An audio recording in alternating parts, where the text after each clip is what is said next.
Good evening. Welcome. Thank you for coming. It's a privilege to be here today at Steele Canyon High School, home of the Cougars. Mr. President? Mr. President? Mrs. Schreiber. I had a question. I was just curious how many other speakers there were on the agenda and what were their topics? Were they all Helix? Virtually everyone the same. 3, 4, 5, and they're all 6, 7, 8 more. And they're all on Helix? All on Helix. You had no other card for anything else? I believe they're Helix Comp, Helix Compensation, blah, blah, blah, blah, blah, Helix Administrative. Anyways, basically they're all Helix as far as I can see. They are all for Helix? Yeah. Okay. Can I see those, please? You'd be welcome to. Thank you. Could you pass these down, please? All these people who didn't get a chance to speak tonight, at this point, will speak later in the agenda. At this point, we're going to public report of action taken in closed session in accordance with Government Code 54957.1 and 54957.9. I call upon Member Erdahl to report on closed session. I'm sorry, excuse me, Mr. President. There is one who is speaking off on the agenda, which has nothing to do with the Helix. Which is? Election of board officers. Okay. I would like to request consideration that the board allow him to speak. Mrs. Schreiber, what I would do is I'd hate to make exception for one and then tell the other 7 we couldn't make an exception. This is the only person speaking on a different agenda item tonight.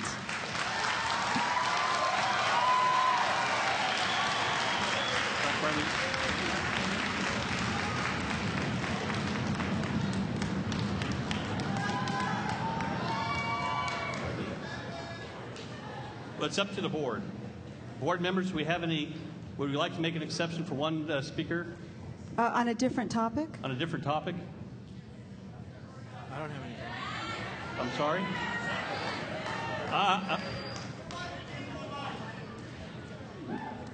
Mrs. Wills has said if we make an exception for one, then we're under obligation to make exception for all of them. This is a different, may I remind the board that this is a different topic. All of the rest are on Helix. This is one card on a different topic.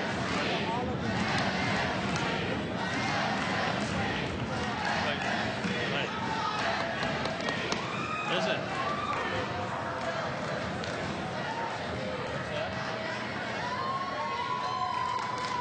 Okay. Okay. Our board attorney just gave me the signal, let one speak.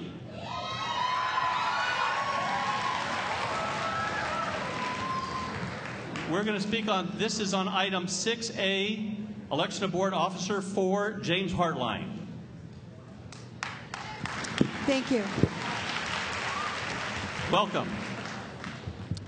My name is James Hartline, and I am a citizen of San Diego County and the publisher of the James Hartline Report, a publication that is read by over 5,000 concerned citizens, many of whom are in the Grossmont Union School District. I represent the interests of many voters, taxpayers, and concerned parents in this district who have a stake in the chemistry as well as the decision-making that occurs on the governing board of GUHSD. I've had the opportunity in the last few years to have dealings in some form or fashion with each member of this board. I have seen some of those on this board involved in many activities that have helped my community, as well as their involvement in areas that have benefited those who are struggling with moral, physical, and spiritual crisis. I can testify that I have personally seen Evelyn Wills put herself on the front lines of difficult issues many times, particularly when it comes to standing up for moral values and the protection of children in San Diego. Each year I speak approximately 20 times in various public venues on issues relating to protecting children from child molesters, restricting pornographic businesses, and pressing for accountability to the voters in the political arena. Last year I was personally invited to come to Grossmont High School to speak to over 50 students at their on-campus Bible club. Having not ever been on the campus, Priscilla Schreiber took time out of her very busy schedule to drive me to the school, escort me to my speaking engagement, and did an awesome job of making me feel comfortable in a new environment. One thing that I particularly noted on this occasion, time after time we were stopped by students, faculty, and staff who wanted to talk with Priscilla. It seems that everyone knew who she was and everyone was happy to see her. I have been on many campuses, and I have never seen a person in leadership who was liked by all parties who were affected by that individual's decision-making. Everyone seemed to like and appreciate Priscilla. In today's world of political conflicts, budgetary battles, the culture war, and great differences in management capabilities, it is a rare thing to find one leader who can bring all parties together to resolve such a vast array of differences. Priscilla Schreiber is such a person. I've seen with my own eyes that rare ability to lead and, most importantly, to serve. For all of the families, the parents, the teachers, and most importantly the students, I say it is time to elevate Priscilla Schreiber to her place of destiny and purpose.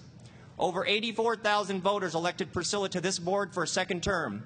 It is time to fulfill the voters' mandate that they gave Priscilla. Please elect her now as the new president of the Grossmont Union High School District.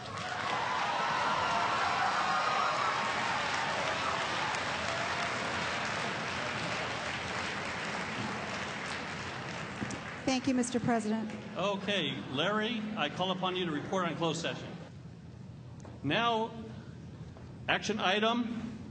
We have 6A, conduct elections of governing board officers, president, vice president, clerk to serve until the next annual organization meeting and appoint the superintendent as secretary to serve as the chief executive officer of the board. Each officer is elected separately. I'd like to ask for a nomination for president. Mr. President. Second. Member Nehring. I so move the nomination of Jim Kelly to serve as board president. Thank you. Second. And is there a second by Member Wills? I second. Yeah. Discussion. I have three hands. I'll start in this order. Member Erdahl. I move, as the second highest vote getter in the history of East County, I move to nominate Priscilla Schreiber for board president. Member Erdahl. We have one motion on the floor. We have to deal with that motion, and then we can deal with other motions. Mr. President, just Member Schreiber. point of order on how we're conducting our elections. Yes. I know that we have an open nomination, and I haven't found out exactly what that means to this board. How are we conducting our open nominations? I have some information from the California School Boards Association, if I so may read into the record, that although a majority of California school boards rotate offices so that each board member has the opportunity to become president, option number one, it is appropriate for the board each year to elect those who are perceived as most able to provide the kind of leadership needed, option number two. The following options should be revised to reflect the sequences of offices used in your district. Option one, the board shall each year elect one of its members to be clerk and vice president. This member shall be one who previously has not served in office unless all the board members have previously served in office. After serving 1 year as clerk, vice president, the elected member shall serve 1 year as president of the board. I'd like to submit to you, Mr. President, that I have served for 2 years as clerk and 2 years as vice president, and I would like this board's consideration that I would have the opportunity to serve this district as board president.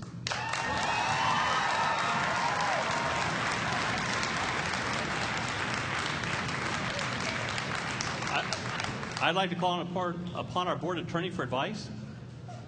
Will Ms. Schreiber's, is this on? Yes. Technically, Ms. Schreiber's statement should be considered debate on the question presented. The question presented is whether it is on motion made by Mr. Nehring that Mr. Kelly be elected as president. That's the question stated. We've had a competing motion. However, we must first resolve the first motion.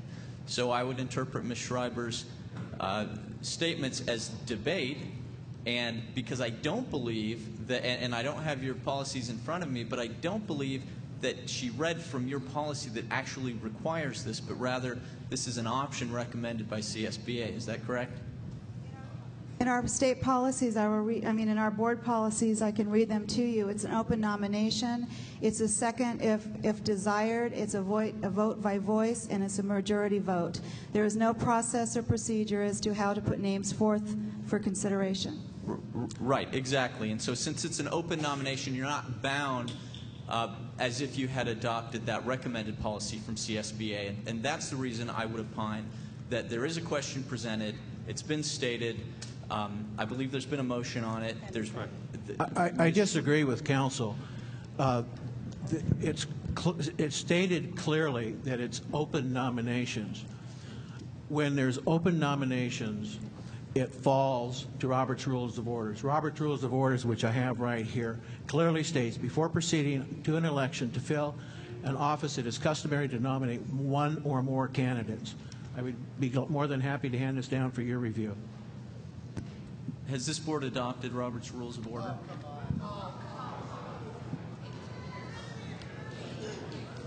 Dr. Ryan?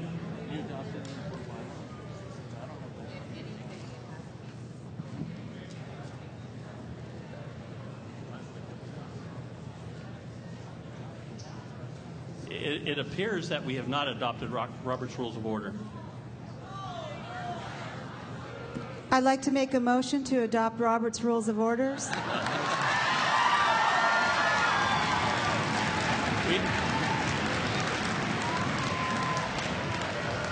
We have a motion on the floor that we have to deal with first. Is there any further discussion? Member Nehring. Mr. Kelly, our meetings have always been conducted, to my knowledge, in a manner consistent with Robert's Rules of Order.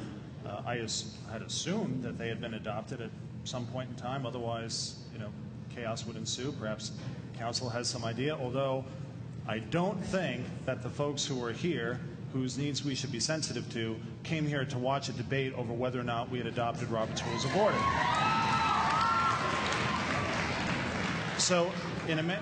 So I'd like to raise a point of order that we have a motion on the floor, we have a second to that motion on the floor, and we should resolve this so that we can get to the issue which the people came here to participate in.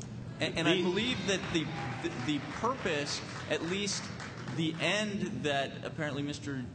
Erdahl is looking for, would be resolved through a vote on the pending nomination, given the fact that all members are aware of the second motion that would be to elect Ms. Schreiber. So obviously, if 3 board members vote to elect Mr. Kelly, or 2 board members, or whatever, it will be evident that those voting against it would have voted for another candidate, perhaps Ms. Schreiber. So I'm not sure that there's a significant legal difference between having an open voice vote or some other procedure than just acting on the question presented as it stands now. Thank you, Mr. Keeler. I just wanted to point of reference that we would maybe look at this in the future for a policy or process. We will look at that's that. Something that could be done. We will definitely look at that in the future. Okay, looks like that's all the discussion. Please vote. A point of order. This is to be conducted by voice vote.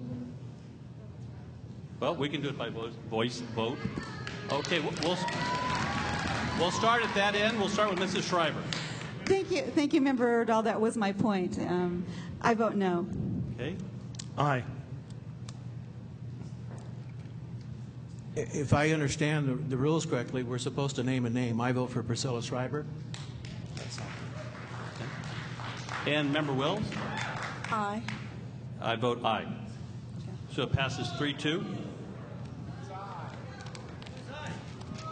And now we're going to take a motion and a second for Vice President.